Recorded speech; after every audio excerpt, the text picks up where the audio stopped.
Hi guys, it's Elizabeth from Elizabeth Books, and I'm here today to do my December wrap-up.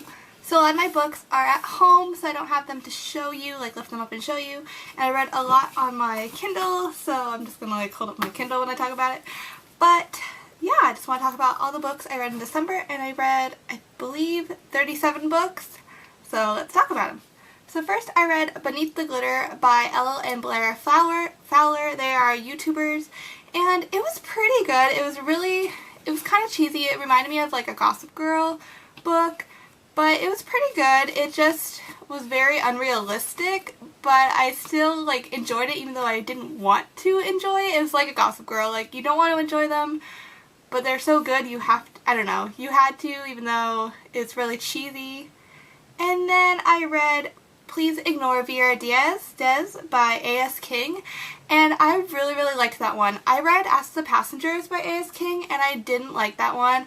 I didn't enjoy it at all, so I'm really glad I picked up a different book by her and tried it out, because I really liked it, and it was such a good read. It was in the point of view of the main character, her boyfriend, her dad, and the pagoda that they live next to, like the building, and it was just really good. She, the main character was like a pizza delivery girl, and it just talks about her life and how about a boy that was her friend who had passed away, and some of the chapters are in his point of view, and it was a really good read. Then I read The Retribution of Mara Dyer, and that's the third book in the Mara Dyer trilogy by Michelle Hodkin, and I really enjoyed it. I really loved the first book, and I didn't like the second one, so I was kind of going into the third one like, oh, I'm not going to like it, but I thought it was really good, and I can't really talk about it because it would spoil the plot of the first and second book, but I would pick it up if you enjoyed the series. I would keep going to get to that one because I really liked it.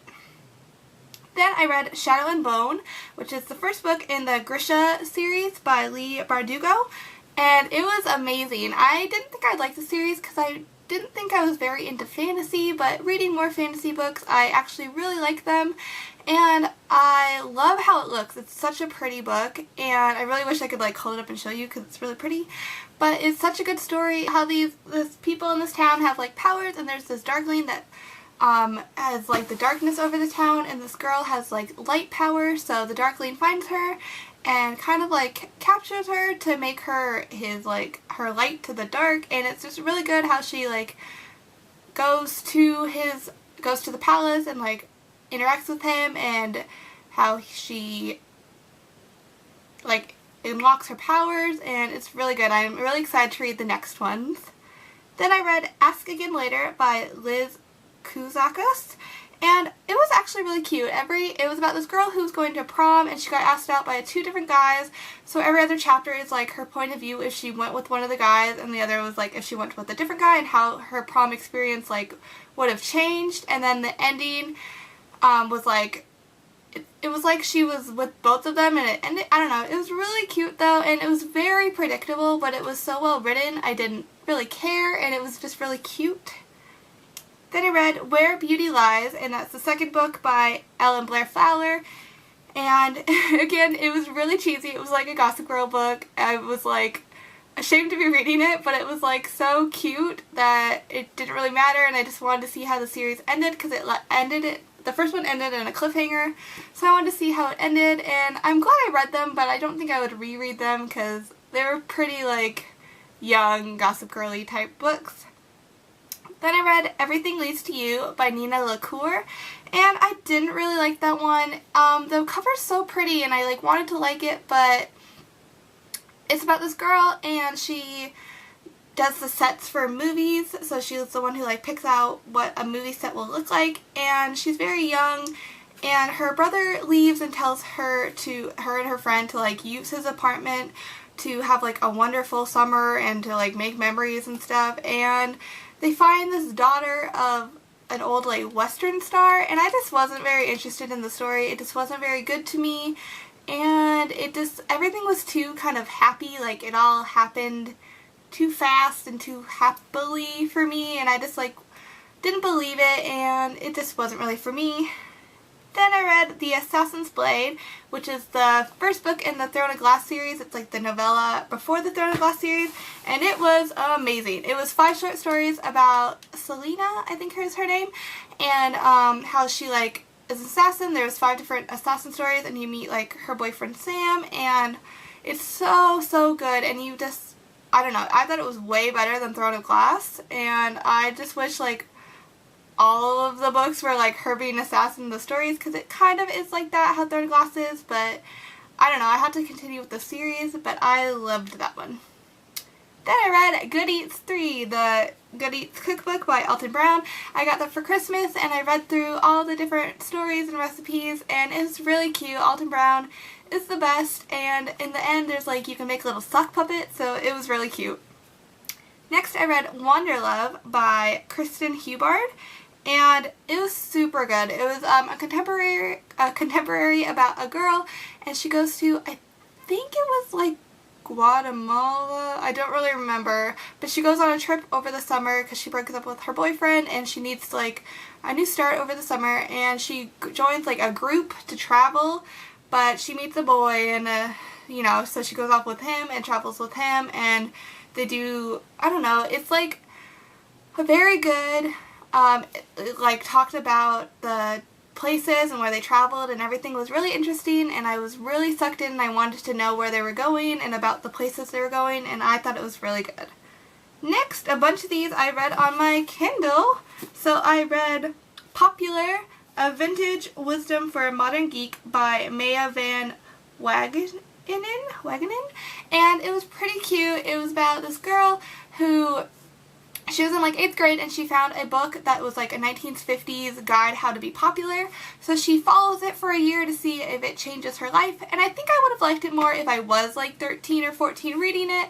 But I'm 22, so I'm not in school anymore, and I don't really care about being popular or like, you know, that kind of thing. So I thought it was a cute little read.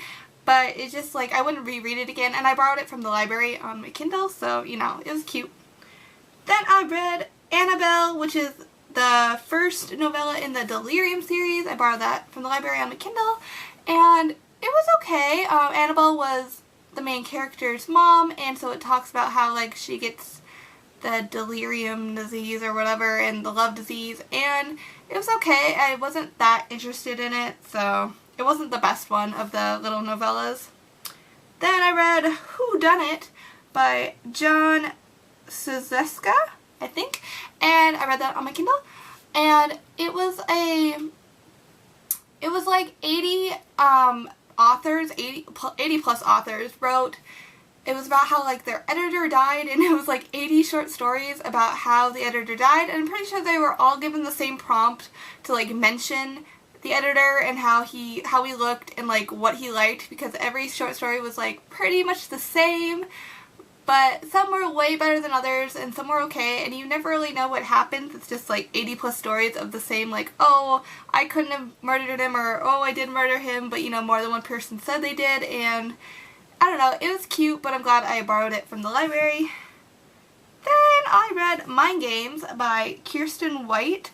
It was pretty good. It was about this girl, and she had like, powers where she always has like the right instincts, so she knows exactly what to do at a given time, and her sister is blind, but she can like kind of predict the future, and it's just kind of, I'm not very into like people with special powers or whatever, like super-y powers, so it was okay, but I don't know, I think it's a series, so I might continue with it, but I don't think I would because I wasn't too into it. Then I read Hannah, which was the Delirium 1.5 novella, and I super enjoyed that one. I really liked Hannah as a character, and reading more about her was really good, and I don't know, I just liked her. She was a really good character. Then I read Fracture by Megan Miranda. Amazing. I wanted to read this book all year, and I didn't even know what it was about. The synopsis is just really good. It's like about how this girl is under the ice for like 11 minutes, and it's like all these things can happen in 11 minutes, but I like lived being under the ice, and so I just wanted to read it all year because I thought it sounded amazing, and it was super good, and it's a series and it ended in a cliffhanger, so I'm super excited to read more because I loved it.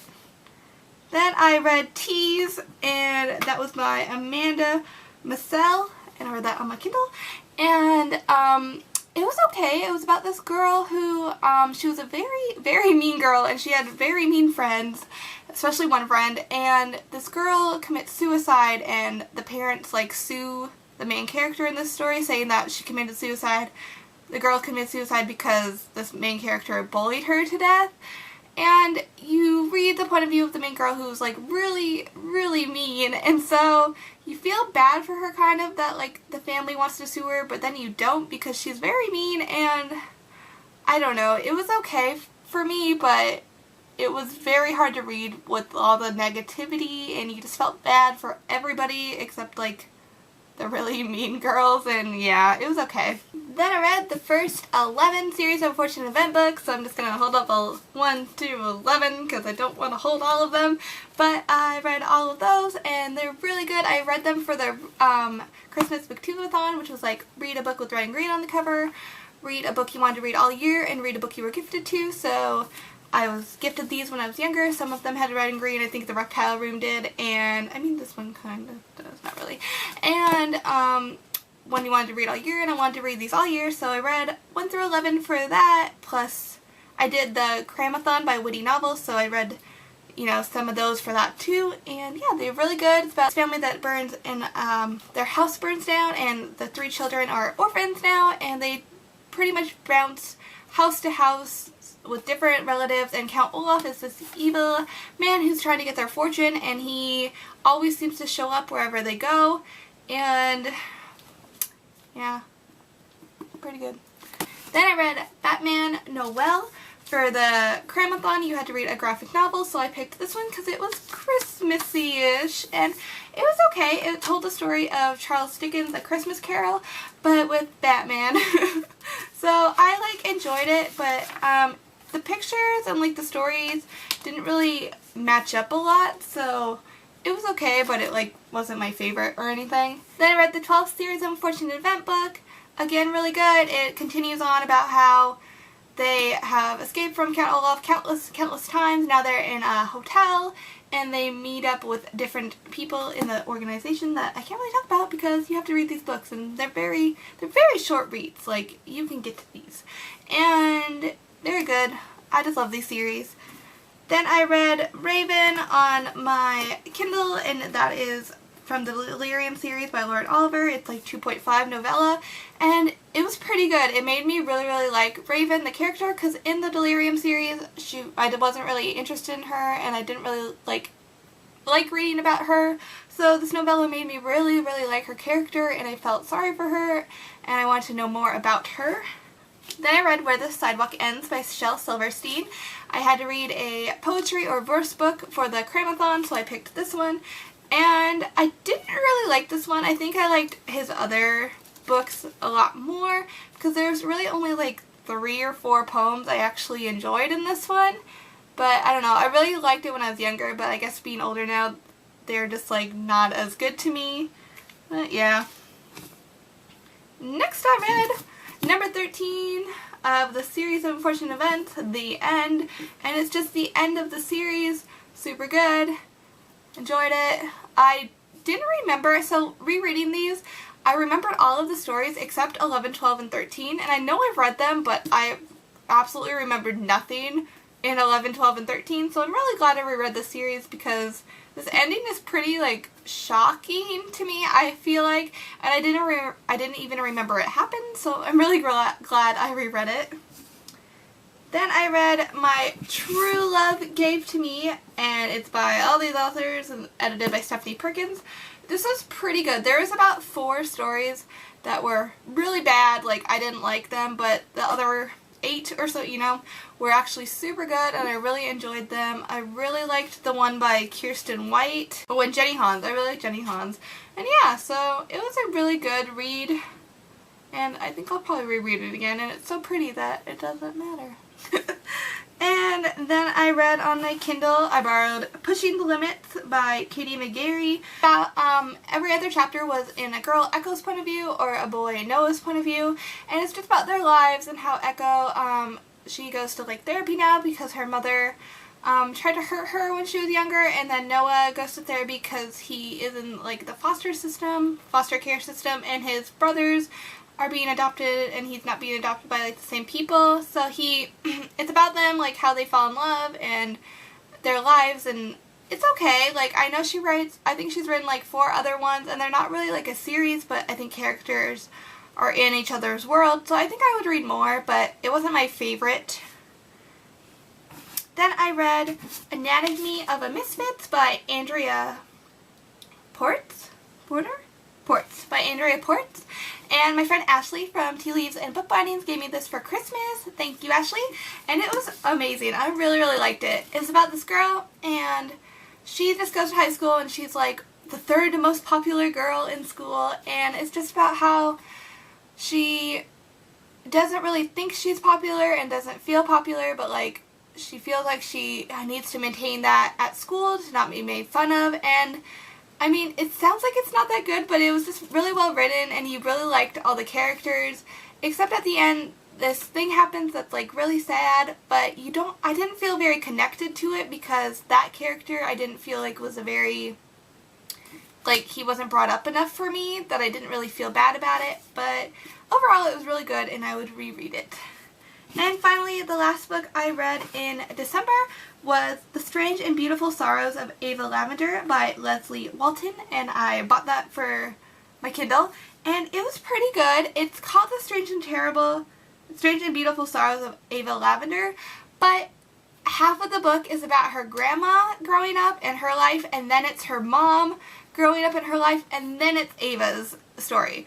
But Ava is telling the story, so it's like kind of confusing how she knows like all these details about the mom and the grandma, unless they like told her everything about their lives. I don't know.